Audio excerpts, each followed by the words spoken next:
Pag-usapan natin ang Freud stages of psychosexual development. Merong 5 levels: oral, anal, phallic, latency, and genital. First question, bakit mo na yung tinawag na psychosexual?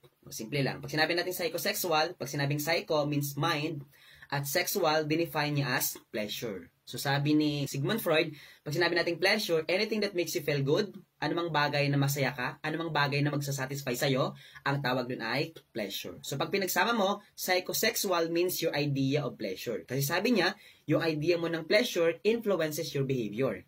O kaya nga diba, iba't iba tayo ng behavior. Iba ang behavior ng matanda sa bata. Kasi yung mga bata, iba ang idea nila sa pleasure. So, iba din ang kanilang behavior. Samantala, ang mga matanda naman, iba naman ang idea nila sa pleasure. So, iba din ang ating behavior. Kaya hindi mo pwede ipagkumpara ang behavior ng bata sa behavior ng matanda. Medyo controversial yung theory ni Sigmund Freud sa psychosexual development kasi siya ang pinakaunang tao na nag-explain ng human behavior using the concept of sex. Kasi sabi niya, yung idea mo ng pleasure influence how you think. At kapag naisip mo, gagawin mo. At kapag ginawa mo, bukal yan sa kalooban mo.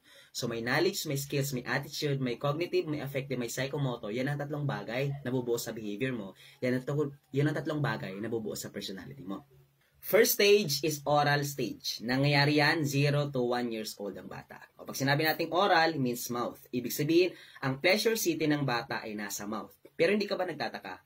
Bakit ang pleasure city or erogenous zone ng bata ay nasa mouth? Simple lang, for the purpose of survival. Kumbaga, ang magpapasaya sa kanya ay mabuhay siya. Kumbaga, yung mga batang sanggol, 0 to 1 years old, wala silang pakialam sa ibang pleasure. Ang gusto lang nila, mabuhay. Ang magpapasaya sa kanila is to live, mabuhay dito sa mundo. Paano ba sila mabubuhay? Kumain. Kaya ang pinaka-importanting event dito ay breastfeeding.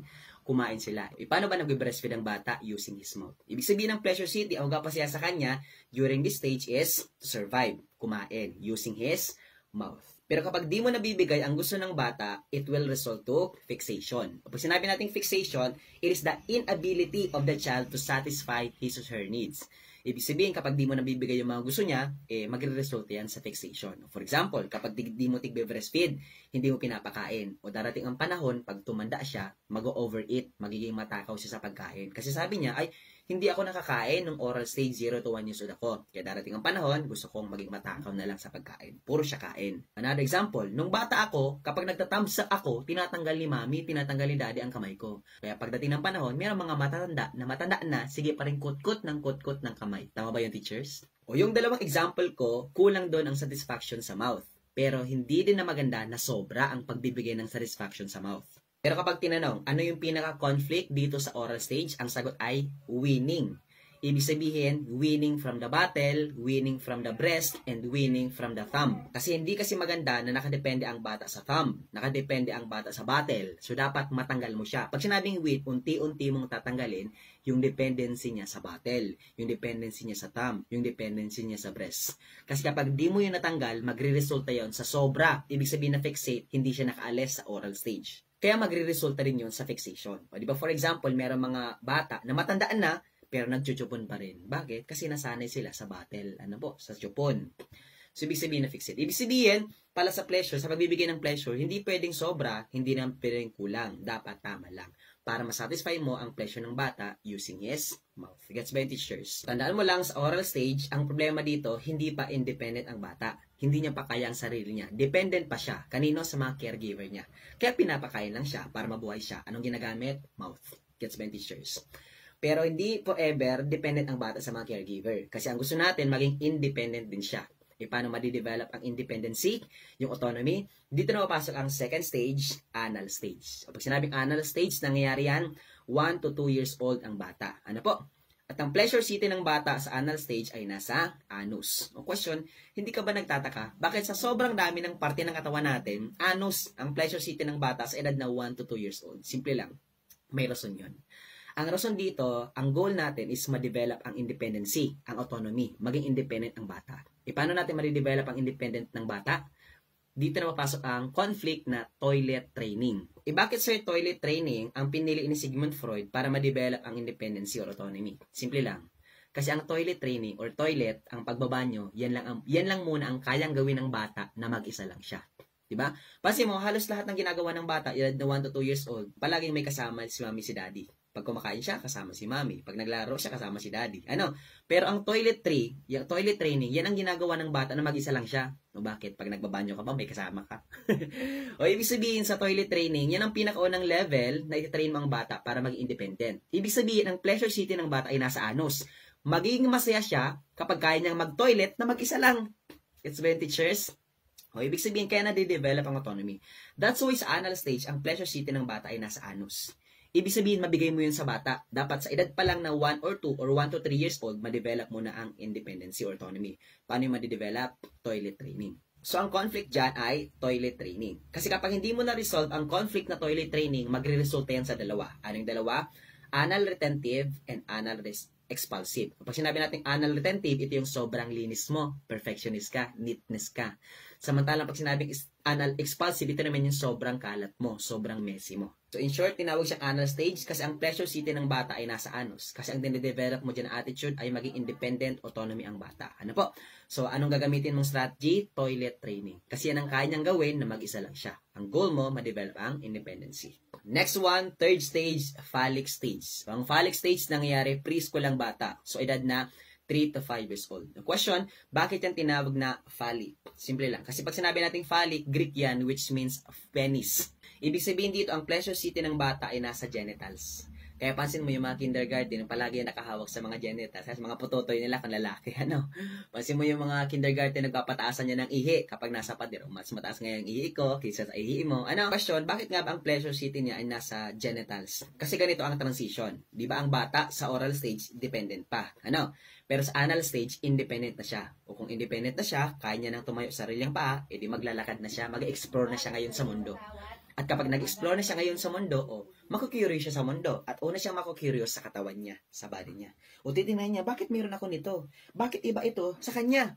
So, ibig sabihin, dito na papasok ang curiosity ng bata kasi conscious na dito ang bata. Ano? Kapag preschool siya. Pero dahil curious siya, baka hindi niya alam kung saan niya yung gagamitin. Kaya dito na papasok ang conflict. Dalawang conflict, Oedipus and Electra complex. O pag sinabi natin Oedipus and Electra, tandaan mo lang dyan ang keyword na, ang mnemonics na belo. O pag sinabi natin belo, B babae, E Electra. L lalaki, O Oedipus. Ibig sabihin sa Electra complex, ang bida ay batang babae, samantalang sa Oedipus naman, ang bida ay batang lalaki. O tanong sa board exam, a little boy fantasizes her mother. Yung lalaki daw, batang lalaki, may gusto daw sa ina. Ang tawag doon ay Oedipus complex. O complex siya kasi problema yon. Hindi pwede magkagusto ka sa nanay mo, di ba po?